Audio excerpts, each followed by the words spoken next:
talked about perfect squares. We talked about math workshop. The only other thing that we should probably tell the new person in the room, along with those of us who are a little slow on Monday, I record every lesson we ever have. I put it on Google Classroom. It's a YouTube video, so you can watch it. The Google Classroom code is on the back for second period. I tend to post all the things there. Oh, I knew what I was going to say. Last week we were in a hurry with our test, which was totally understandable. It was a rush day. You were focused on that. I totally get it. Some people forgot to show me their workbook pages that they meant to show me. At the end of class, you probably want to show me that. Or some people forgot to turn in their study guide. You definitely want to make sure you give me that. I put that in the 30% category. There were some, especially in second, who did turn in their study guide, but didn't put their name on it. If you think that's you probably want to check down there in the clear. Then, when I get done rambling, I swear I'll pass out the ones I have looked at. So if you don't get yours passed back out and you thought you were supposed to, you probably didn't put your name on it. So sorry. Okay. Moving along. Can someone help me with number 1? Yes, table 3. I got x squared minus x minus 6.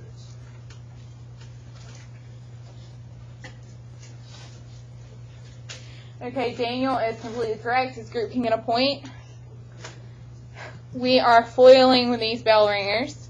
As a general reminder, a few weeks ago in our math workshop, we had a problem that looked similar to this, but had a plus sign in it. Or maybe it had a minus sign in it. When there's something in between, you don't FOIL. In fact, we would just combine like terms. But to be honest, some people don't understand combining like terms is as easy as pi. You say x and x is 2x, negative 3, positive 2, negative 1. There are some who continue to make combining like terms way too difficult. Okay, but that's a side note. Meanwhile, with FOIL, you do first, x times x, you get x squared. You do outer, you get 2x. Inner, you get negative 3x. Last, you get negative 6. When you combine the outer and the inner, because they're like terms, you end up with x squared minus x minus 6. Daniel is completely correct. In fact, Daniel's so correct that he doesn't even know it.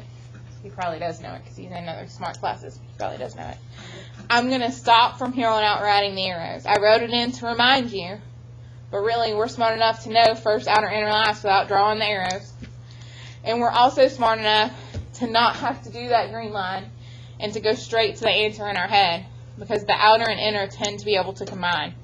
If you need to write it, you can, but what I'm looking for today with my math workshop answers is just the final answer. Okay, are there any volunteers for number 2? Yes, Angel? Is it 3u squared plus 13u plus 14? Okay, 3u squared plus 13u plus 14. That is correct. Again, in my head, I think it's 3u squared, 6u, 7u, well 6 and 7 is 13, plus 14. Is there anyone who needs me to explain that one further? As to where she got the 13 from? Okay, well I can see it in someone's face, even if they're not going to tell me out loud. So, yes, first, outer was 6u, inner was 7u, last was 14. She went ahead and combined the 6 and the 7 in her head and got the 13. She's doing it in her head. Angel, give your group a point. Okay, would a different group like to volunteer for the third one? Yes, Jax. H squared plus 7h minus 49. What about the Q? Oh, I was looking at the wrong problem. 8q squared minus 4q plus 1. That makes so much more sense. Okay. Minus what Q? Minus 4q. 6Q. Yeah. 8 minus 6. Okay, so I'm going to still give Jax's point, but let's talk about what he did wrong. He's got the first, 8q squared. He did the inner and got negative 4q. He forgot the outer, which would have given him negative 2. Negative 4, negative 2 is negative 6. And then last is positive 1. So again, we're doing the outer and inner in our head and going ahead and combining them in our head. Negative 4, negative 2, we get negative 6. Jax was originally trying to answer number 4, so he's on it for tomorrow. I'm only going to do 1 through 3 today, but hey, Jax realizes 4 and 5 are FOIL as well, so he can go ahead and get those done so his group can get some points tomorrow. Okay, there are no questions about that. Now let's move on with our lives to our notes.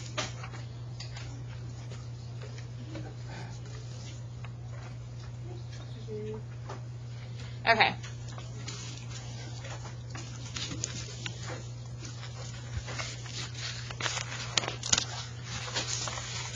Oh. Today we are only doing 2-1. Tomorrow there is a checkpoint on just 2-1.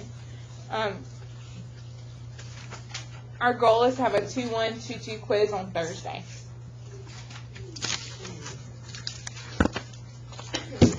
Okay, again, all the learning targets for this section, so you don't have to write them down. My thought was just you could put when you mastered it, when you think you have it down. Today, you might still never know or not understand 1-to-1 or on-to. So you might not ever put a check mark. I hope you can, but we'll see. Okay, so let's talk about relations and functions. So to be honest, I, like you, my brain has been on the weekend. So the first blank is really a question mark to me. A blank is a set of ordered pairs. I thought points, and then I even thought maybe coordinates. A coordinate is a set of ordered pairs. And then I just decided to be real blonde with it and just put X, comma, Y. But I make no promises about that top blank. I know it's something silly. From here on out, I'm confident, though. When we talk about ordered pairs, all the X values are called the domain. All the Y values are called the range.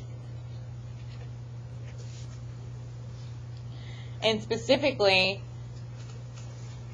we want to discuss what makes a relation a function. A function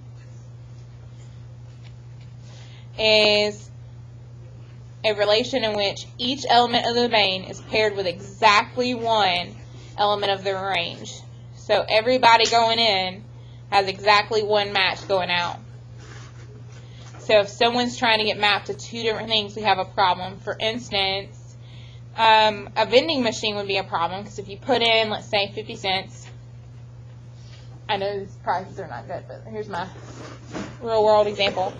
50 cents might get you some chips, but 50 cents might also get you some candy. Could get you gum too. Putting in 50 cents doesn't automatically let me know what you're going to buy. So a vending machine is not a good example of a function.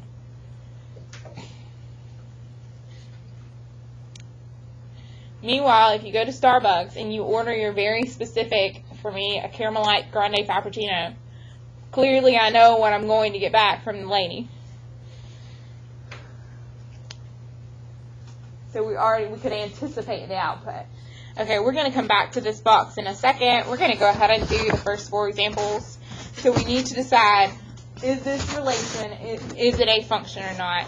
So our first thing is a list of ordered pairs. Do these ordered pairs represent a function or not? Function or not a function? And I'll do this one. I'll say, yeah, it's a function, because -6 has one match, -5 has one match, -3 has one match, -1 has one match, 6 has one match. It's not, again, that situation where I put in 50 cents and I'm not sure what I'm getting back out. Okay, then we get to number 2. Yes, table 5. Not a function. Can you tell me why? You can get a point then.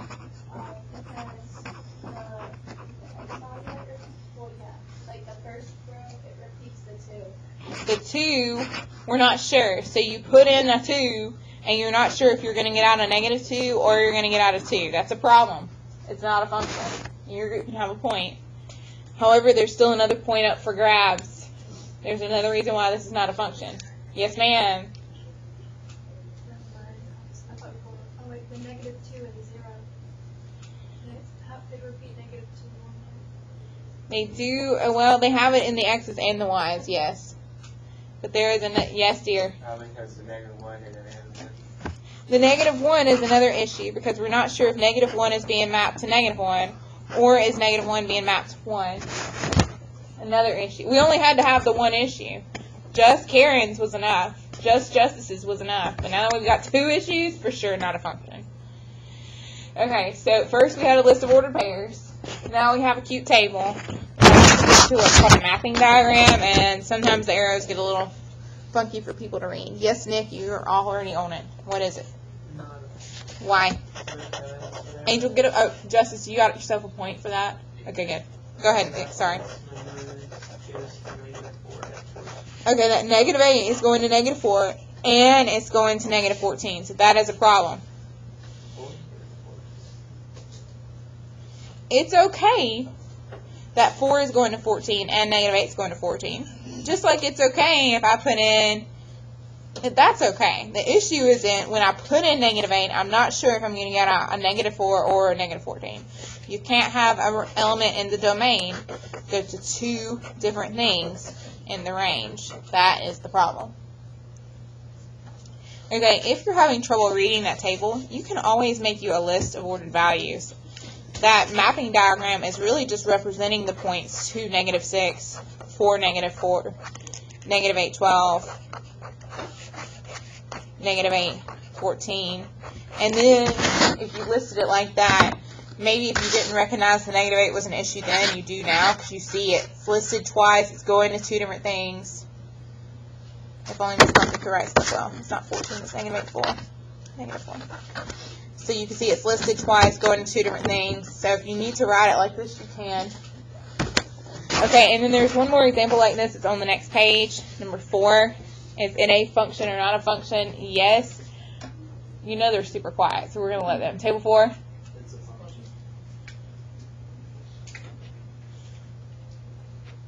You can have a point.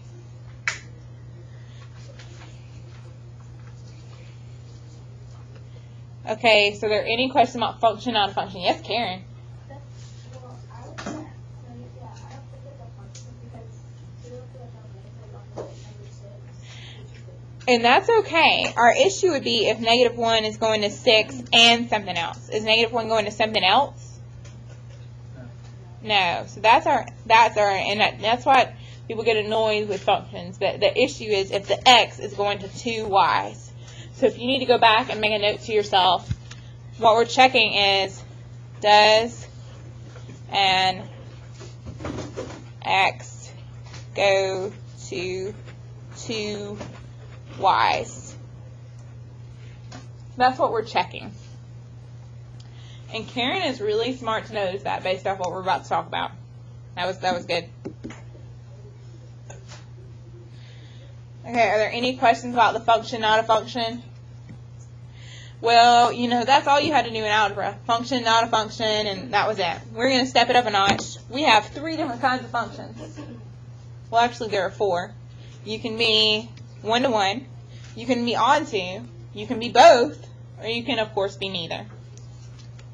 So we need to talk about one-to-one, onto, both, and then, of course, if you can't figure out either of those, any of those, it would be neither.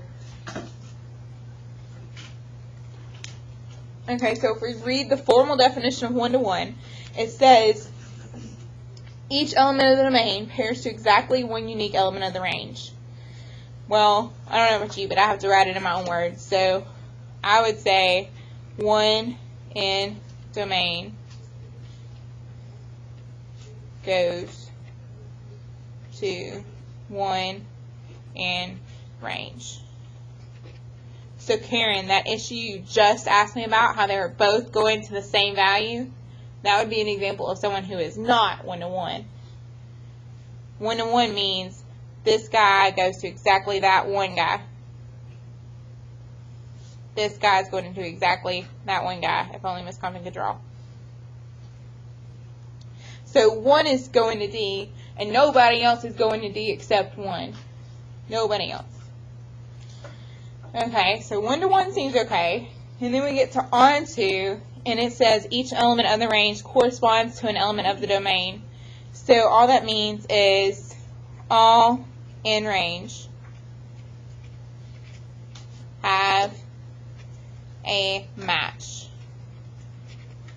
Can someone tell me for a point why this is not an example of onto? Yes, ma'am. Isn't it because, 3 and 4 are going to C, like the domain is going That's why it's not 1-to-1. Yes, ma'am. That is why it's not 1-to-1. But why is this one not onto? Yes, dear. Because the C of them doesn't have to C doesn't have a match. So, yes, that will get your group a point. And Karen, you're so right, and I'll give you your group a point for you noticing that. So, again, this one's, so he said this one's, if you need an example of why it's not, this is not, geez Louise, Miss Common, not onto because of C. And this one was not 1, 2, 1 because 3 and 4 going to C. Darn, C is the issue for both of them. How funny. And then if you're both, and you're going to know immediately if it's a both one, because they tend to have one, I'm going to say the domain and range are paired together. It says each element of the domain is paired to exactly one element of the range. So I just write domain and range pairs.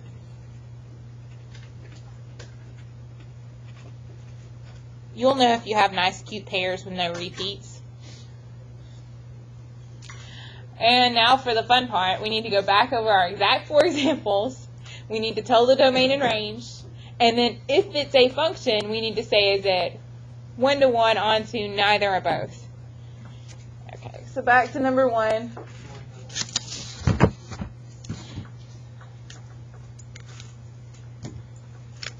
Still in on my joint neck, not yet. Can someone tell me the domain? Can someone tell me the range? Yes, ma'am. Tell me the domain. All of them? Yep.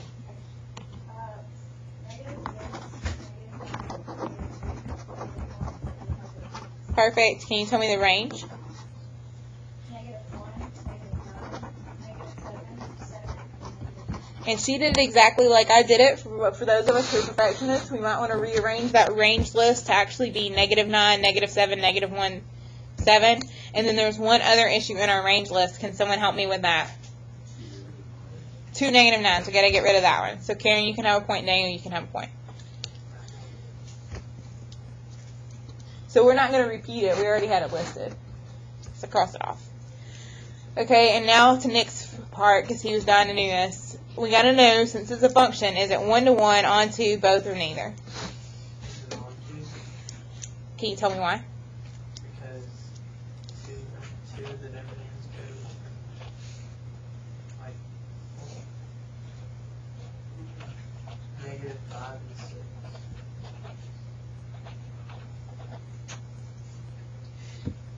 Okay, so Nick is saying it's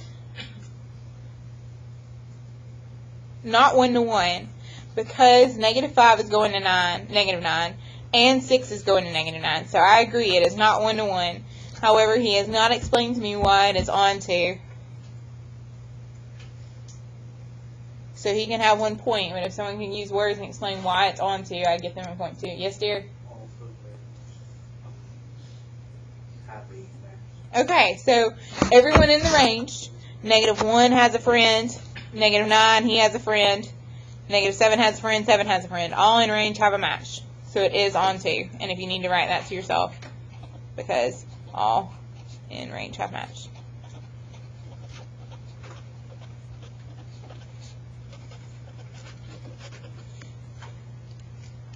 Okay. Jackson's very quiet table. How many points do y'all have? Is there any table less than 3? And y'all want to tell me the domain and range on the next one, don't you? The domain is 2, 4, and 8. Number 2? Oh no, you're doing 3.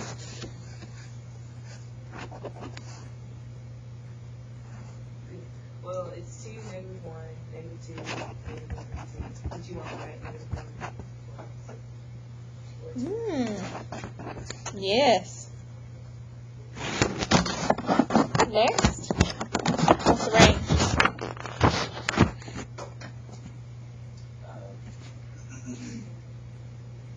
Okay, -2, -1, 0, 1, and 2. Perfect, and you're now point.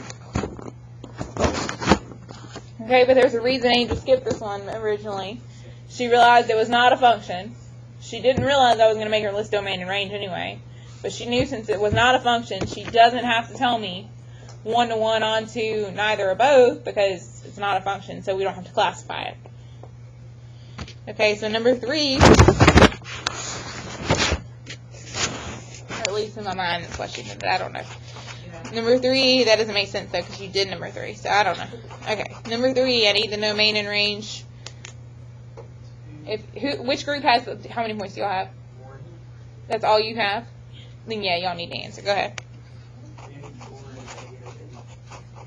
-8. In the range?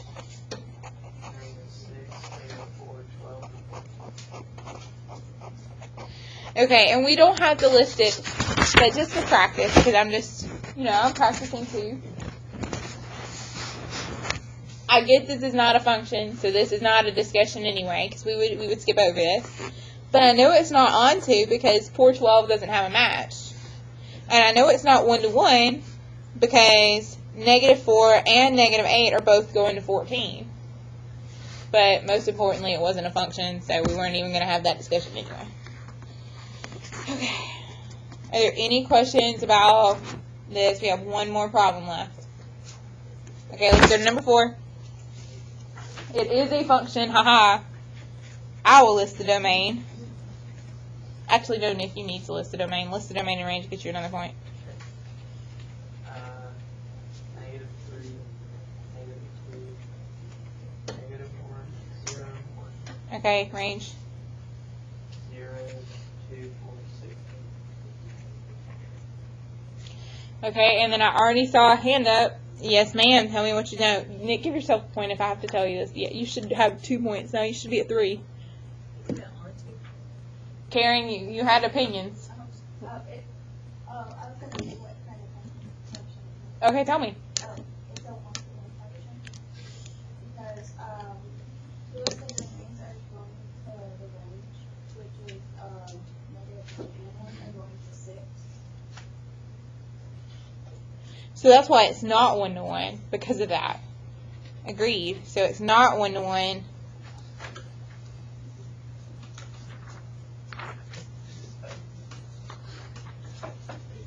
Well, if it's not 1-to-1, can it really be both? Nick, if it's not 1-to-1, can it be both? Okay. Okay, so Karen explained why it's not 1-to-1, and she can get a point for that. And if I had to write myself a note because you didn't understand, or you just want to reference it later, the issue was that -1 and 1 both going to 6. That was a problem. That's why it's not 1-to-1, because there are two things in the domain trying to go to the same value in the range. And then you were going to tell me something else, and you should tell me that something else now. But it's onto. Why is it not onto? What's the issue? Yes, dear. It's not onto because one of them doesn't have an arrow. Because, and then if you had to reference why, because 8 has no match. Poor 8, he's not mapped to nobody. He's all by himself.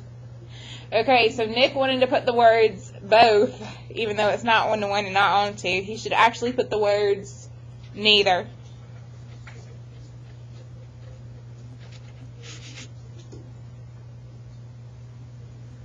Jax, if you didn't get a point already, you need to for that. Okay, so the good news is that this is algebra 2 is trig, so you know we're going to graph things. So we discussed what to do if it was a mapping diagram, what to do if it was a table, what to do if it was ordered pairs, and now we're going to talk about what to do if it is a graph. Your teacher had a special name for this test. Do you remember the special name for the test? Yeah, it says vertical line test, but you called it something else. Does anyone know the special name to get themselves a point? Your teacher called it something else, so you would remember it. It had a nickname.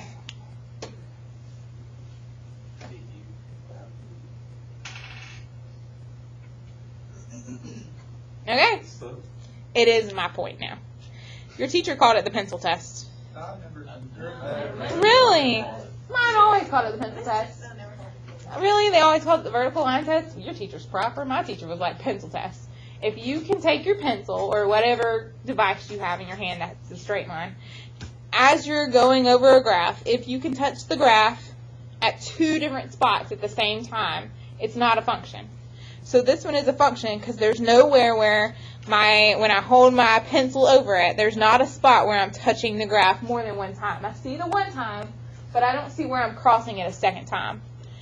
Whereas on that second graph, it's not a function because my pencil would touch the graph here and here at the same time, which is a problem. You just have to have one problem spot for it to not be a function. But heck, it's not a function here. It's not a function back here. There are quite a few spots where we could draw a line, a vertical line, and say, oh, it's failing the test because it's crossing twice. There are quite a few spots that we could do it on that one. But you just need one to say it's not a function. So this one's a function, and this one's not a function. Okay, so go ahead and look at number 5. They did not connect the dots because they don't have to. You're that good. Is it a function or not a function? Think it over before you answer. So many of you, whoever said it's going to have to explain why. Because you can hit 1 X or 1 and 5 and 1 2. Okay, so it's not a function because of this issue right here. I'm hitting 1, 2, and 1, 5 at the same time. So not a function. And you can have a point. Daniel will give you that one.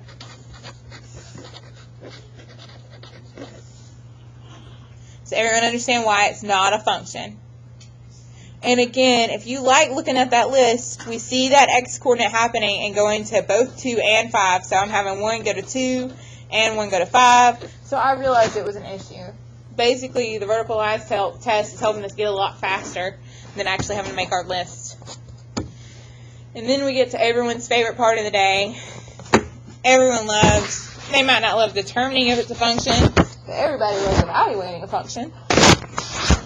Everywhere you see an x, you plug in whatever's inside. So for instance, if it said f at cupcake, I can't spell today. If it said f at cupcake, then everywhere I see an x, I would replace the x with cupcake. Whatever is inside, every time you see an x, you replace it with that value. So if it said f at cupcake, our function used to be 3x minus 5, but I'm replacing the x with cupcake, so my answer is actually 3 cupcake minus 5.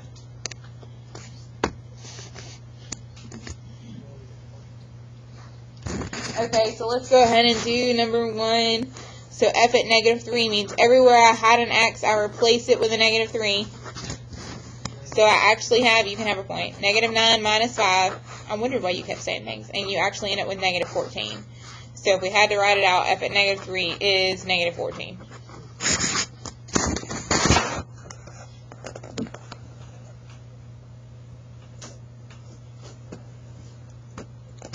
Are there any questions about that one? Let me know when you have the answer to number 2. Oh, Cassidy, I've never seen your hand go up that fast. Answer it. It is 8. You can have a point.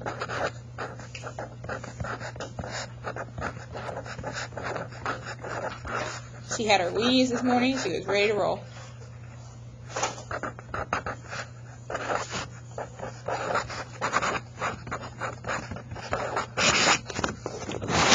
Okay, for those of us who know me, you plug in everywhere in the g function.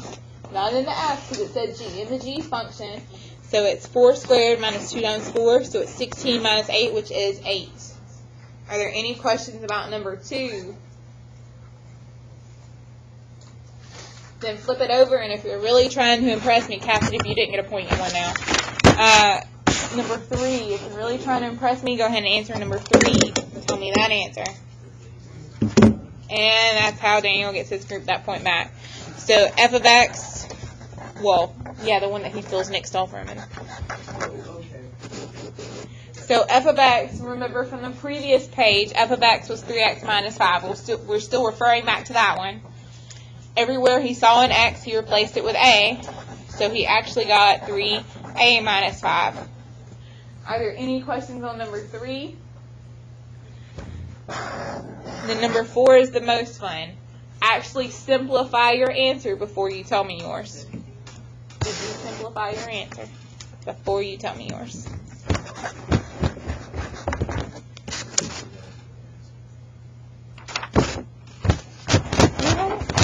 If you have it, hold on. Let me get my life together.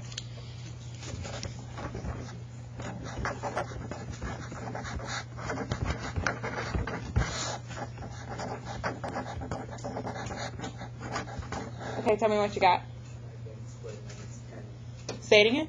5n squared minus 10. Nope. Stop just saying random things out loud. No. No, no. I got 15. Ma'am. 25 in. 25 in plus, It's like I need the two of you to combine. I need you to combine. Say it again. Okay, we're concerning Miss Compton, so I'm revealing now. Whew. I agree that you plug in 5 in. I agree that 5 squared is 25. Cassidy was right on that part. I agree that n squared is n squared. Gilberto was right on that part. And then the negative 10n you both had. I don't know what Nick was doing. He was trying to do 25 minus 10 and get 15. He forgot about the n squared as well. So Gilberto's the only one who got the n squared, but he forgot to square the 5. Which reminds me, probably on his test, he's one of the fools who did...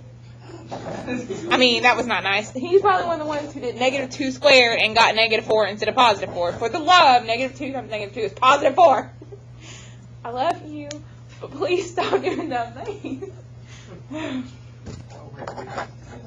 You don't have to write that. I just wanted to reference that. Thank you. Sorry, Cooper.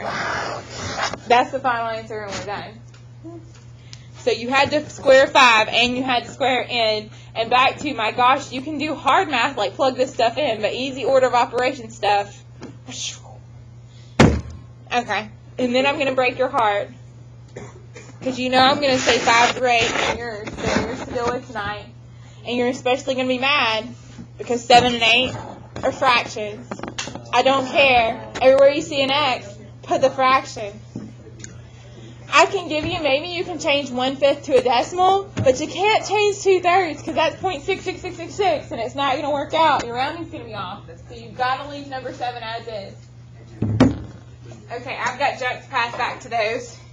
Let me stop my recording.